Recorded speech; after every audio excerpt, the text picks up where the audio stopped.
करके रोना आरंभ किया, तब तक चारों तरफ से दौड़ती हुई सुनिश्चित सुदर्शन परम प्रिय प्राणी संभ्रम चली आई। सब रानी,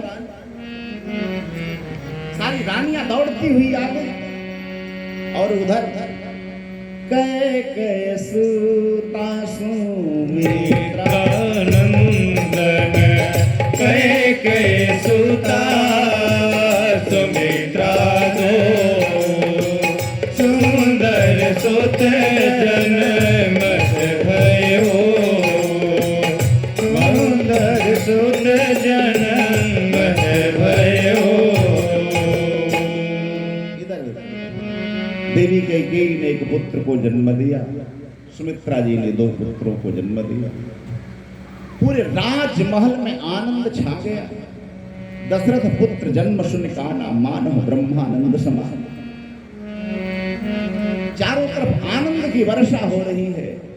जो निर्गुण निराकार ब्रह्म के ध्यान में लीन था, ऐसा चक्रवर्ती सम्राट नरेंद्र शाहंशाह महाराज दशरथ अब सगुण साकार ब्रह्म की लीला में इतने आनंदित हो गए। गुरु वशिष्ठ कह गयो हकारा, आए द्विजन सहित निर्द्वारा। वशिष्ठ जी को बुलाया गया। जब तक बच्चे का नार नहीं काट दिया जाता है तब तक घर शुद्ध रहता है। नार कटने के बाद ही घर अशुद्ध। इसलिए नालक छेदना पूर्वम, नार कटने से पहले नांदी मुख श्राद्ध करने का विधान है। नांदी मुख श्राद्ध एक कर्मकांड का विषय है जिसमें जिसको जिसको जल दिया जाता है, जो लोग जल देते होंगे पितरों को उनको पता होगा। मातृपक्ष पितृपक्ष 9 पीढ़ियों को जो जल दिया जाता है, उसी 9 पीढ़ियों को इसमें भी जल वगैरह दिया जाता है। नांदी श्राद्ध, नांदी मुख श्राद्ध उसी को कहते हैं। दूसरे शब्दों में उसको प्रजातीर्थ संस्कार भी। ये संस्कार होने जा रहा है। कथा से सीखना क्या है कि हमारे परिवार में जो भी बच्चे हों, प्रयास होना चाहिए कि संस्कारित। जिस समय गर्भ में शिशु हो, परिवार में ऐसी स्थिति यदि आ रही हो, तो प्रयास करना चाहिए जितना अच्छा वातावरण घर का हो सके, जितनी अच्छी भजन हो सके, जितना संकीर्तन हो सके, जितने अच्छे विचार हो सके, उस तरह की वातावरण का निर्माण करना। उससे क्या होगा? कहा बच्चा सुंदर होगा, सुशील होगा, संस्कारवान। अब यहाँ भगवान का नांदी मुख श्राद्ध हुआ, संस्कार का क्या फल है विचार कीजिए। बहुत छोटी सी कथा आपको याद होगी कि अभिमन्यु जब अपनी माँ के गर्भ में था, उत्तरा के, उस समय अर्जुन ने चक्रव्यूह के फाटकों को तोड़ने की कथा सुनाई। और एक गर्भ का संस्कार क्या है कि बच्चा जन्म लेने के बाद भी 6 फाटक तोड़ डाला। तो पहले कहाँ एक पाठ पढ़ाया जाता था कक्षा 4-5 के हिंदी में, कि जब 7वें फाटक की कथा वो सुनाने लगे तो नींद आई। ये संस्कार का विचार कीजिए। दूसरा, प्रहलाद के जीवन को देखिए। इस संस्कार किस तरह से जीवन को बदल देते हैं। जब प्रहलाद का जन्म हुआ है, उस समय हिरण्याकशिपु मंदराचल पर्वत की गुफा में तपस्या कर रहा है। इन्होंने विचार किया कि जब पिता इतना अत्याचारी है, बेटा और अत्याचारी हो, तो चलो कम से कम एक राक्षस को हम खत्म कर देते हैं। हिरण्यकशिपु की पत्नी का नाम था कयाधु। कयाधु को जबरदस्ती पकड़ करके देवराज इंद्रलोक लेकर के जा रहे हैं। बीच रास्ते में देवर्षि नारद मिले और कहे कि कहाँ लेके जा रहे हैं? का पिता इतना अत्याचारी है, एक पुत्र होगा वो भी जाने कितना अत्याचारी होगा, तो मैं इसको समाप्त कर देना चाहता हूं। कहा कि नहीं, मारने से सुधार नहीं होने वाला है। मारपीट से किसी को सुधारा नहीं जा सकता है। जब तक व्यक्ति के विचारों में परिवर्तन नहीं होगा तब तक समाज में सुधार नहीं होगा। नारद जी ने कहा कि ना मारने से नहीं सुधरेगा। तो फिर क्या करें? तो आप मेरी कुटिया पर रख दो। जिस समय प्रहलाद गर्भ में थे उस समय हिरण्यकशिपु की पत्नी कयाधु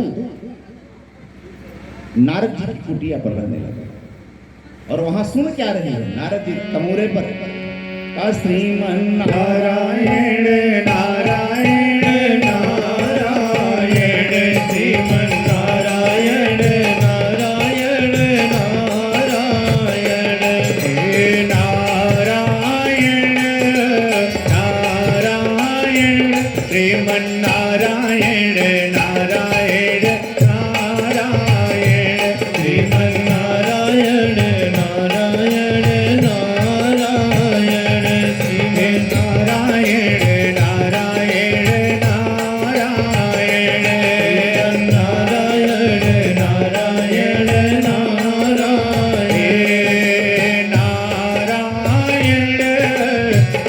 नारायण नारायण श्रीमन नारायण नारायण नारायण श्रीमन नारायण नारायण नारायण श्रीमन नारायण नारायण नारायण।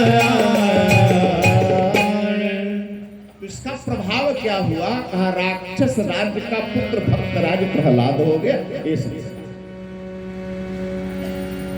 विचार की प्रभु श्री राम का सारा संस्कार संपन्न हो रहा है, उसका फल क्या हुआ? चक्रवर्ती सम्राट महाराज दशरथ वनवास के प्रसंग में भगवान से प्रार्थना कर रहे हैं कि तुम प्रेरक सबके हृदय सोमति राम ही देव बचन मोर तज रह घर परिहर शील सने। हे भोलेनाथ ऐसी कृपा कीजिए कि मेरा बेटा राघव मेरी एक बात को न माने, मेरी आज्ञा को स्वीकार न करे, लेकिन संस्कारी बालक पिता की एक भी बात को अस्वीकार करने के लिए तैयार नहीं है। संस्कार और जिसका संस्कार नहीं हुआ ठीक उसके उल्टा एक भी बात स्वीकार करने के लिए तैयार नहीं। संसार में चरण की पूजा नहीं होती, व्यक्ति के आचरण की पूजा। आपका आचरण सुंदर होगा तभी पूजा होगा। एक बार राम जी पंचवटी में विराजमान थे, माता किशोरी जानकी जी भी उनके साथ में थी। दोनों लोगों में आपस में हंसी ठिठोली होने लगी।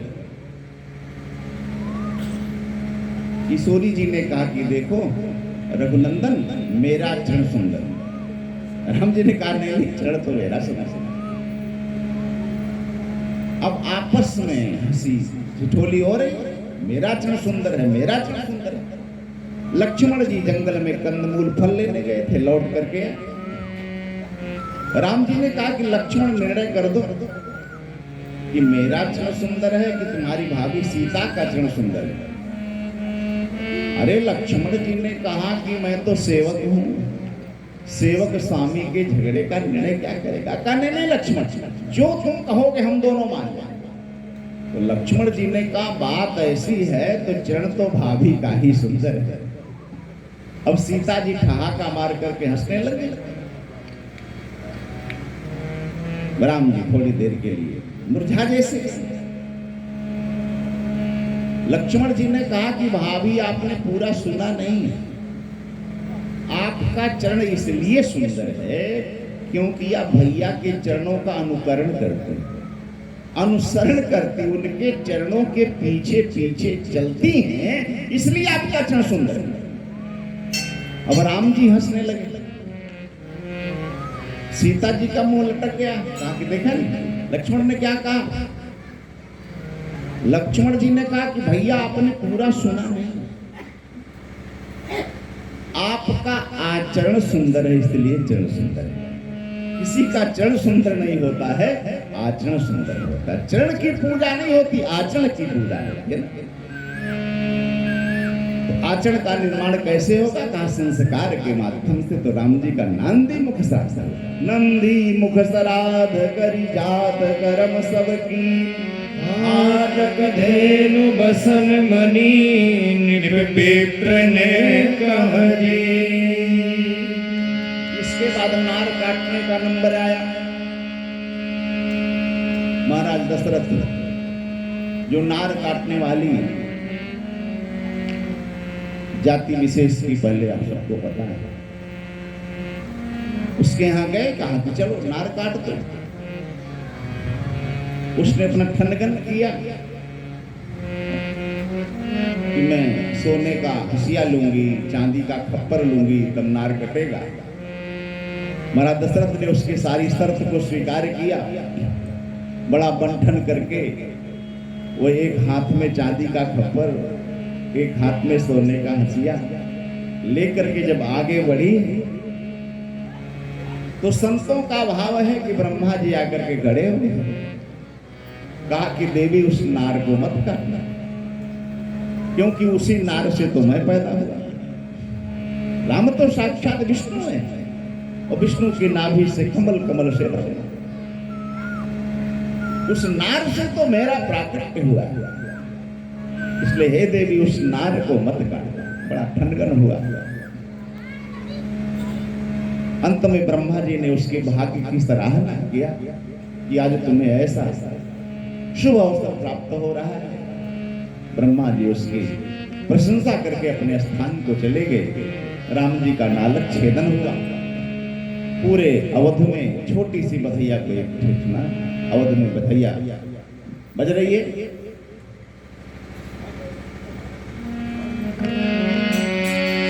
जन्म लिए रघुरैया अवध में आज बाजे बधैया।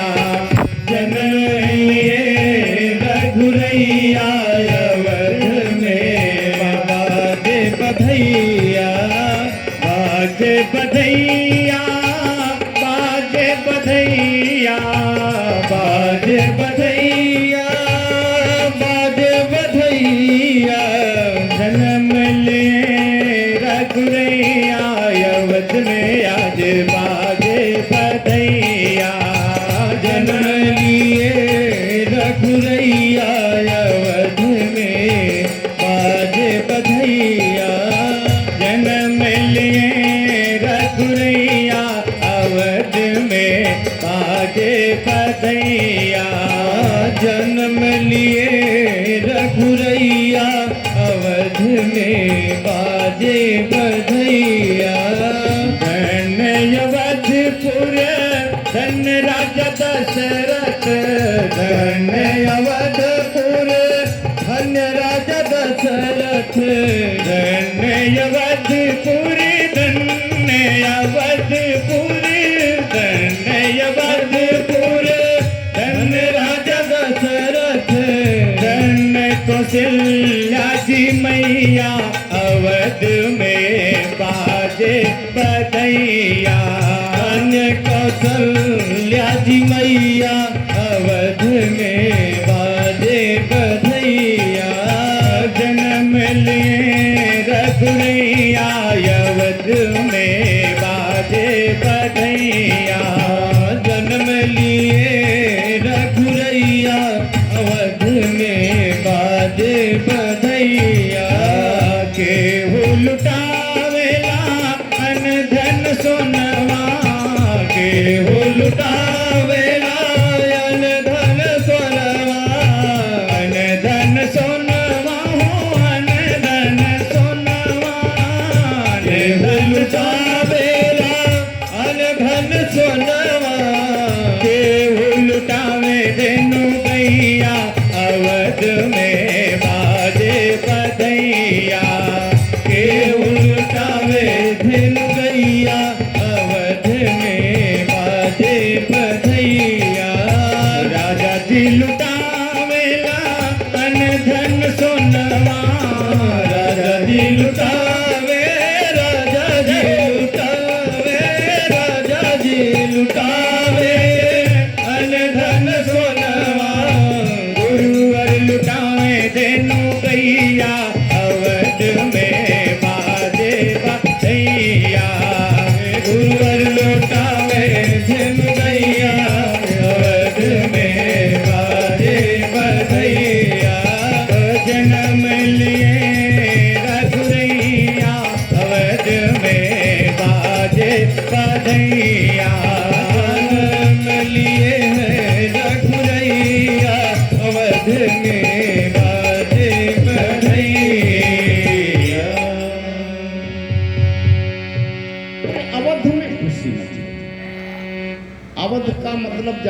का पथ न हुआ हो अवध, न वध अवध। अथवा अयोध्या है, अयोध्या मतलब आय माने लोह, अयोध्या माने ध्यान, माने ब्रह्म हत्यादि दोष भी जहां प्रवेश न कर सकते हो ऐसी नगरी अयोध्या। अयोध्या क्या है? बड़े से बड़ा पापी भी जहां जाने पर तर जाए ऐसी पावन नगरी का नाम।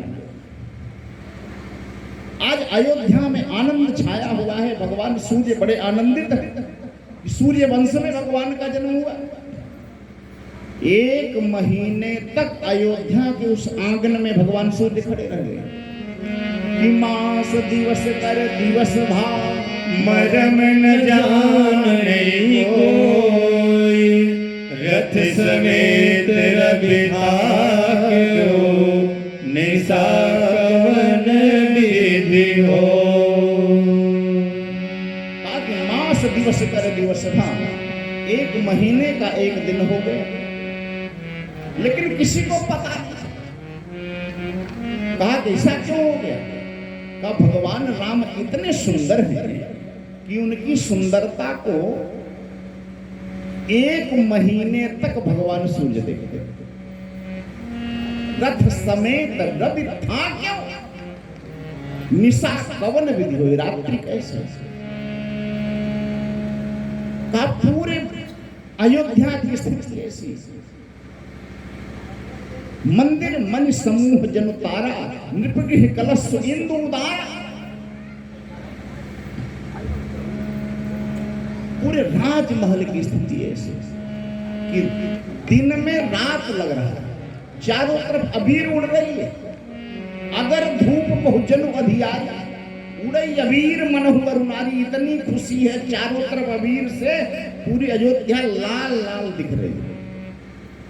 और मंदिर में लगी हुई जो मड़ियां हैं वही लाल रंग की गुलाबी रात्रि में तारा जैसे दिखाई दे रही। मंदिर मन समूह नृपगृह कलश तो इंदु उदारा। महाराज के महल का जो सबसे ऊपरी हिस्से का कलश है वह चंद्रमा की तरह दिखाई दे रहा। उड़े यवीर मनोह अरुणारी, इतना सुंदर। रज हो जाए पखान पवारे, इतनी भीड़ है महाभीर भूपति के द्वारे। रज हो जाए पखान पवारे, पत्थर भी धूल हो जाए, इतनी जनता दर्शन के लिए आ रही भगवान का। ये अयोध्या का आनंद है। चारों तरफ अयोध्या में आनंद छाया हुआ है। अब भोलेनाथ से नहीं रहा कि इतना आनंद अयोध्या में छाया हुआ है, भोलेनाथ से अब रहा नहीं जा रहा है। जैसे ही अकेले चलना शुरू किए, काकभुसुंडी कहे कि बाबा हम आपको अकेले नहीं जाने देंगे, हमको भी साथ में चलना है। और बालक राम का सबसे बड़ा उपासक मैं हूं। कभी आप उत्तरकांड की कथा को ध्यान से पढ़िएगा। सगुण ब्रह्म की उपासना के लिए 1000 बार जन्म लिया है काकभुसुंडी। कई योनियों में। तो कहा बालक राम का सबसे बड़ा उपासक मैं हूं और आप दर्शन करने चल रहे हैं गुरु जी, तो मैं भी चलूंगा। अब गुरु चेला इकट्ठा हो गए और जा रहे हैं अयोध्या में राम जी का दर्शन करने के लिए। अब एक कथा कहने की इतनी व्याकुलता थी तुलसीदास जी को कि अभी नामकरण नहीं हुआ, उसके पहले दर्शन दिखाने जा रहे हैं।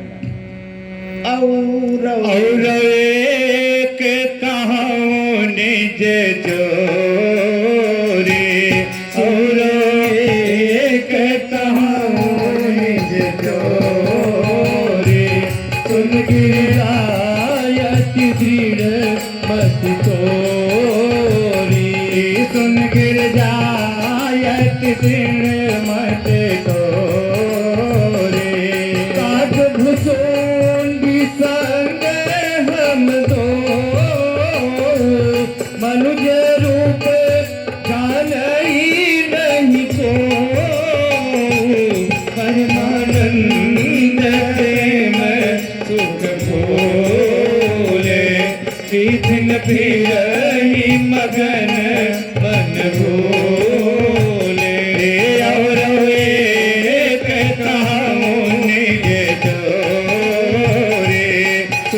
जायत दृढ़ मत तोरे। और एक कहूँ निज चोरी सुन गिर जायत दृढ़ मति तोरी। कहा कि देवी पार्वती में तुमको अपनी एक चोरी सुनाने जाता है, क्योंकि तुम्हारी मति बहुत दृढ़ है। बड़ा मीठा व्यंग है ना? तुलसीदास जी का व्यंग क्या है? कहा स्त्रियों से कोई बात नहीं पचती, और कुछ पुरुष भी स्त्री स्वभाव के होते हैं, उनसे भी बात नहीं पचती।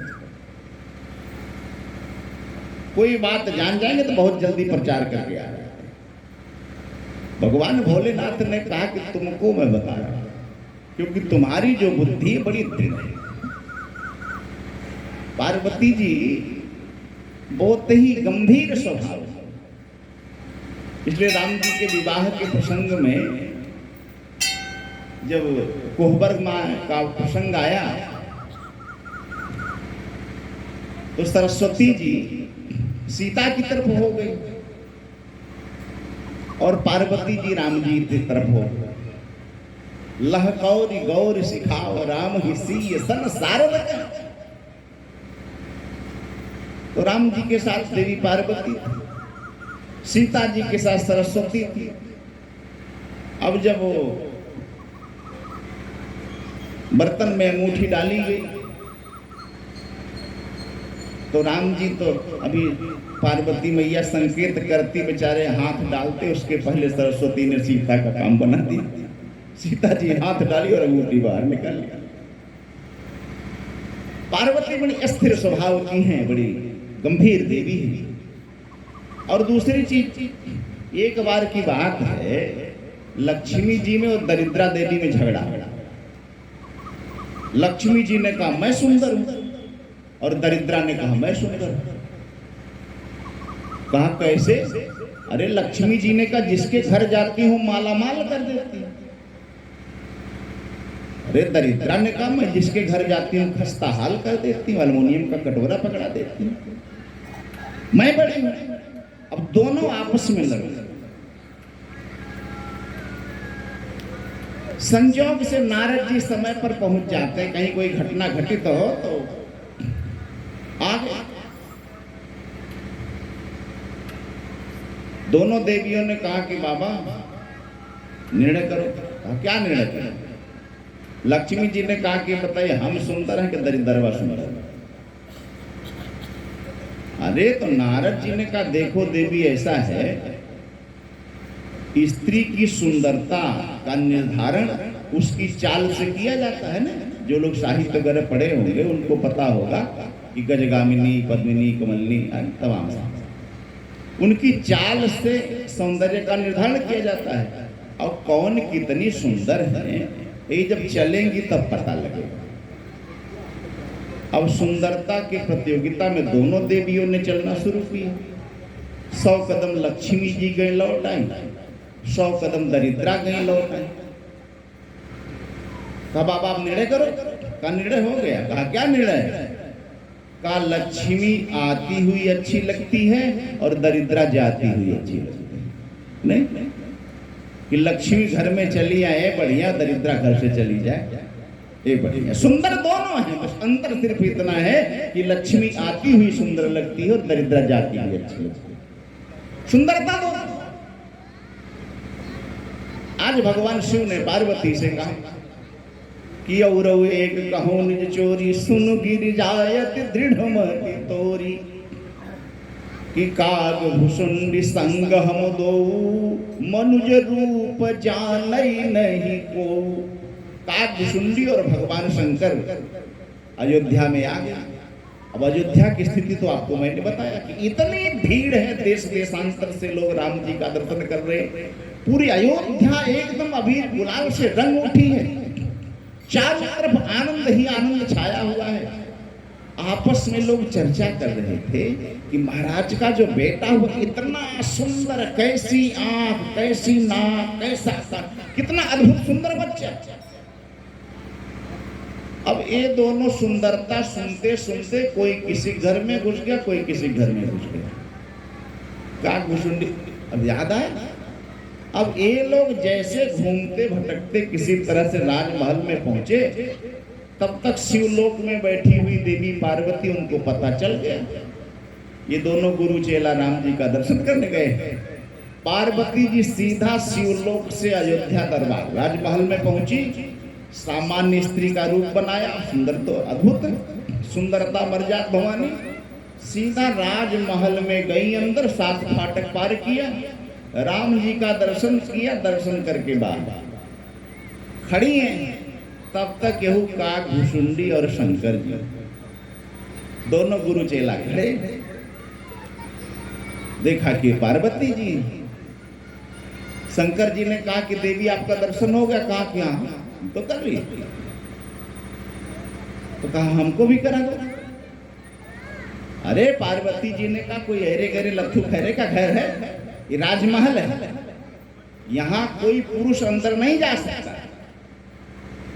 अब चूंकि उत्सव चल रहा है, बधैया हो, इसलिए स्त्री के लिए कोई रोक टोक नहीं। शंकर जी ने कहा एक जुगाड़ लगाते। कहा क्या? कहा दोनों छोटे छोटे बन जाते, बालक बन जाते हैं। एक अंगुली हमको पकड़ाओ, एक घुसुंडी को पकड़ाओ, ले चल करके दर्शन करा दे। पार्वती जी ने कहा ठीक।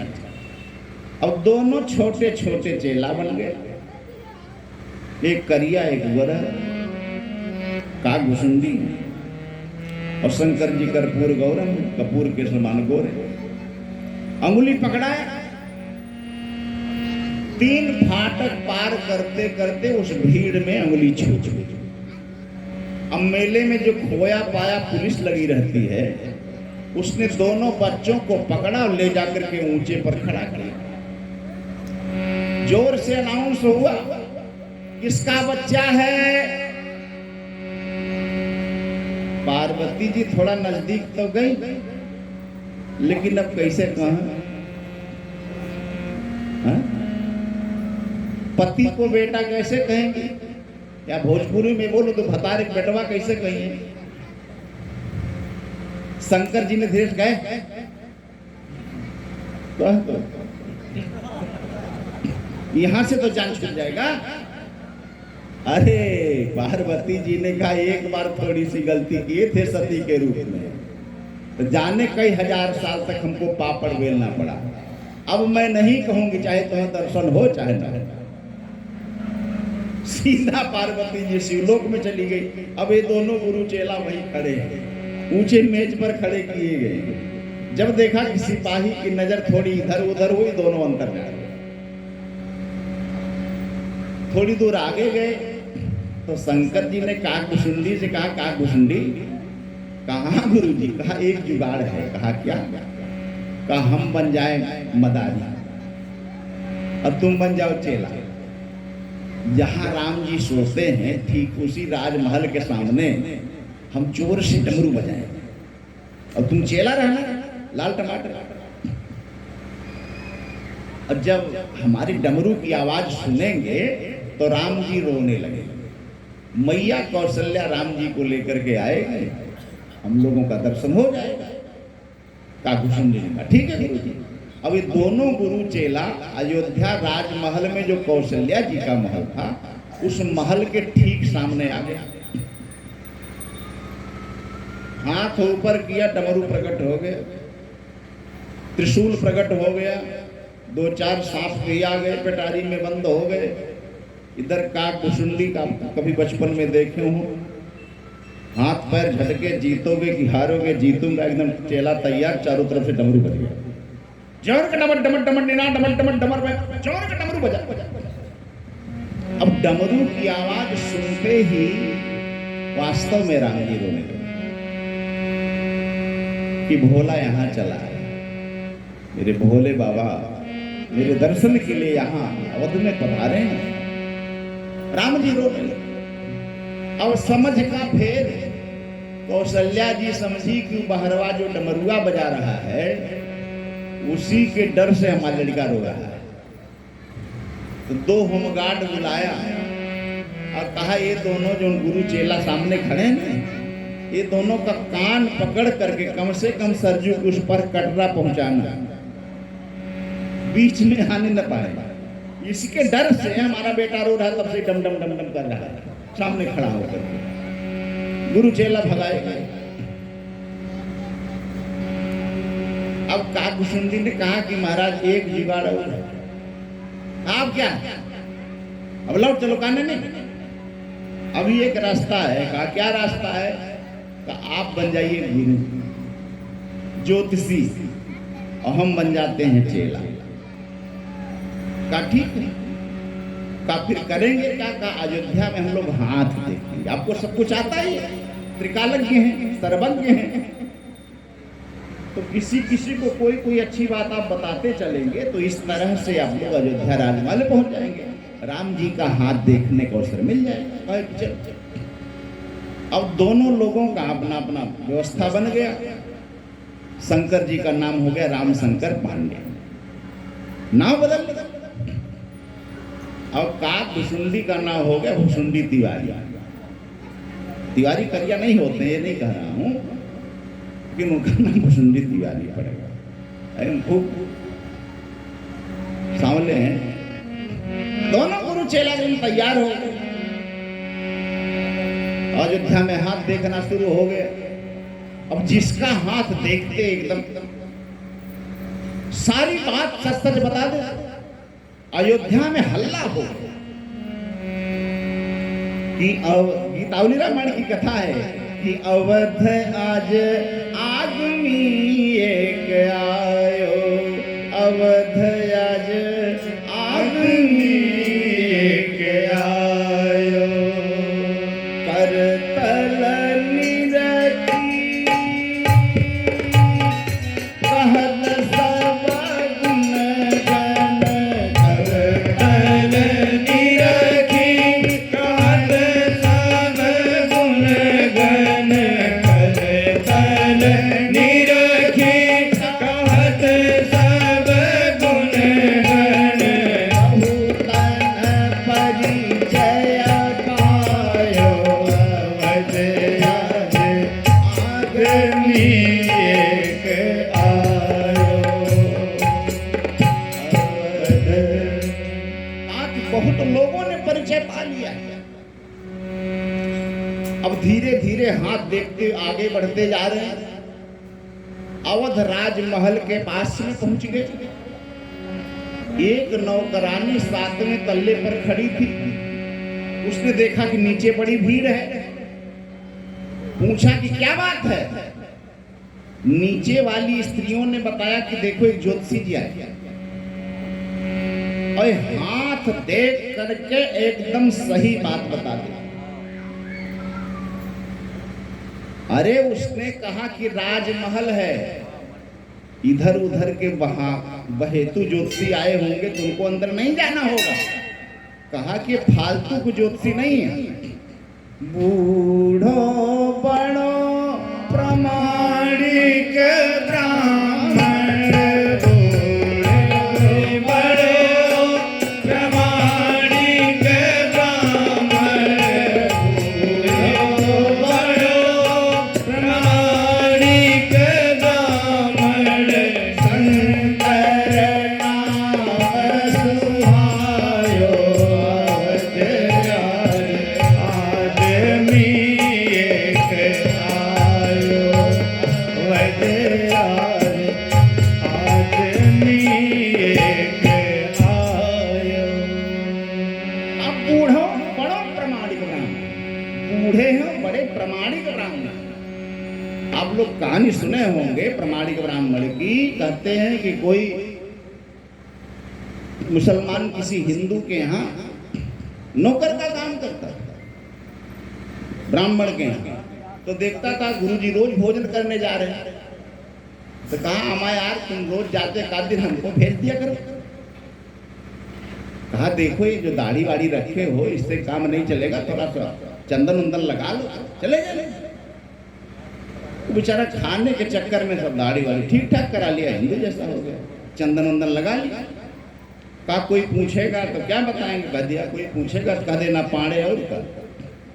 सबसे आसान पाड़े है, वो बेचारा याद कर लिया पाड़े। अब जब भोजन चलना शुरू हुआ तो सब्जी पूरी चल रही थी तो कहा अमाया शुरुआ देना। अब तो परसने वाले का दिमाग ठनकाए, शुरुआ तो मांस के जूस को बोलते हैं। पूछा कौन जाफर है? कहा पाड़े। अरे अरे कौन पाड़े? अब पाने में 50 पाड़े होते हैं। कहा या अल्लाह पाने में पाड़े होते ये पाने में पीछे पाड़े कहाँ पैदा हो गए? कि नागचौरी पाड़े हैं, इटिया पाड़े हैं, इटाज पाड़े हैं, कहाँ के पाड़े हैं? त्रिफला है पाड़े 50 हैं। तब तो सब कहे कि एक काम करना, सब लोग चले जाएंगे तू रुके रहे। गांव में कुछ उदंड बच्चों ने उसको 2-4 झापड़ मारे। तो समझा कि हिंदुओं के यहाँ परंपरा है खिलाने के बाद से 2-4 घंटा मारते। गया जब लौट करके तो पूछा जिनके यहाँ नौकरी करता था उस ब्राह्मण ने, कैसा रहा भोजन? कहा मैं यार भोजन तो तुम्हारे यहाँ सही होता है, लेकिन भोजन के बाद जो हाजमौला देते हैं वो ठीक नहीं रहता है। बाकी भोजन तो बहुत अच्छा रहता है। तो यहाँ कहने का मतलब क्या है कि बूढ़ो बड़ो प्रमाणिक ब्राह्मण, बूढ़ो बड़ो प्रमाणिक ब्राह्मण, शंकर नाम सुहायो अवध आजे, आदमी एक आयो अवध आजे, आदमी एक आयो। बाकी बूढ़े बड़े प्रमाणिक ब्राह्मण। नौकरानी दौड़ी दौड़ी आई, उसने कहा कि भाग तुम्हारो खुल गयो, चलो ज्योतिषी साथ और राजमहल में देखने राम लला को। आपकी भाग्य खुल गई, चल राजमहल में राम जी का हाथ देखो। अब कहाँ पैर नीचे पड़े। हाँ बड़का झोरा, 2 मुहिया झोरा पंडा लोग टांगते हैं, अगो से पीछे हो दौड़ना शुरू किया। कहा घुसुंडी पीछे पीछे, गुरु जी आगे आगे। बोलते हमारे गुरु जी त्रिकालज्ञ हैं, भूत भविष्य वर्तमान की सारी बात बता देते हैं, बहुत बड़े विद्वान हैं। पूरा प्रचार प्रसार मीडिया तंत्र सब लेकर के आगे आगे। अब दौड़ते दौड़ते कहा घुसुंडी जब तीसरा फाटक पर पहुंचे तो इसे जो सिपाही लगा था, बेचारी एक तो करिया दूसरी छोट, रुक गए। का हाथ कौन देखता है? का हाथ तो गुरु जी देखते हैं। कहा तुम क्या करते हो? कहा कि हम साथ रहते। तो कहा कि यहीं गेट पर बैठे रहो, गुरु जी जो मिठाई उठाई लेके आएंगे खा लेना, अंदर क्या भीड़ लगाओगे? और शंकर जी रुक नहीं रहो, स्पीड अपनी लिए हुए। कहा कुसुंडी जी धीरे से बोले गुरु जी, कहने का मतलब कि नाई रुकबा हम बताए दे सबसे कि ज्योतिषी उसी क्यों ना हो शंकर भगवान। बेचारे दौड़े दौड़े शंकर जी आए। सिपाही से कहे सुनो सुनो तुम्हारी नौकरी नहीं है क्या? का नहीं, पुराना सिपाही। कहा राम जी कितने बड़े? कहा महाराज अभी कितने बड़े, अभी तो 10 दिन नहीं हुआ। हाथ कितना बड़ा है? कहे अभी इतना बड़ा बड़ा। रेखा कहा इतनी बड़ी। कहा कितनी पतली होगी? कहा बाल जितनी पतली। तो कहा बात को समझो, ये हमार 1000 साल पुरानी आंख उतनी पतली पतली रेखा देख पाएगा? अरे चेला हमार देखता है तो हम फल बताते। अरे तो सिपाही ने कहा सोच सोच काहे नहीं बोलते हो कि चेला नहीं हमार चश्मा, यही के सहारे जिंदगी ले जाओ अंदर।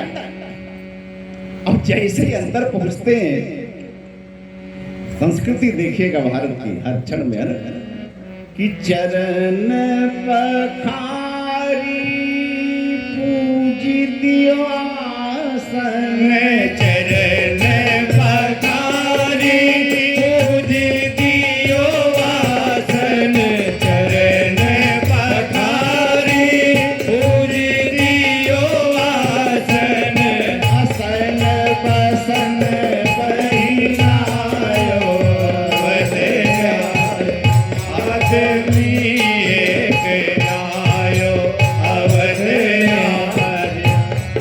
आदमी आयो। ये संस्कृति है। कोई सदाचारी पवित्र ब्राह्मण आपके यहाँ आ जाए तो पहले चरणों को धोने का अधिकार है, फिर आसन दे, भोजन कराए, वस्त्र पहनाए, ये हमारी संस्कृति। चरण पखारे पूज दियो, आसन असन वसन पहुंचायो। मेले चरण चारु चार्यो सुख गुर आनंद नयमायो। और चारों बच्चों को तीनों माताएं लेकर के आई। जैसे भोलेनाथ के पैर में माताएं धन्य है, आज भी संस्कृति धन्य है। 3-3 महीने के बच्चे को माताएं लेकर के आती हैं और जो भी सदाचारी ब्राह्मण है उसके तलवे से उसका माथा छुआ। ये सिर्फ भारत की संस्कृति में है और कहीं इसका दर्शन नहीं हो सकता। मैया कौशल्या त्रिलोक नियंता जगदात्मा परमात्मा श्री राम को लेकर के आए और जैसे ही शंकर जी के तलवे से सटाने लगी राम जी के माथे पर, क्या आनंद! शिव ने हाथ जोड़ लिया। मैं तो इनका, अरे काकभुसुंडी ने कहा जैसा देश वैसा वेश, बिना पकड़ाए नहीं रहोगे। किसी तरह से शंकर जी अपना पैर मोड़ते मोड़ते वो क्रिया संपन्न हुई। तीनों भाइयों को आशीर्वाद दिए। लैले गोद कमल कर निरखे, लैले गोद कमल कहे निरखे, लैले गोद कमल कहे निरखे, लैले गोद कमल कहे निरखे, लैले गोद कमल कहे निरखे,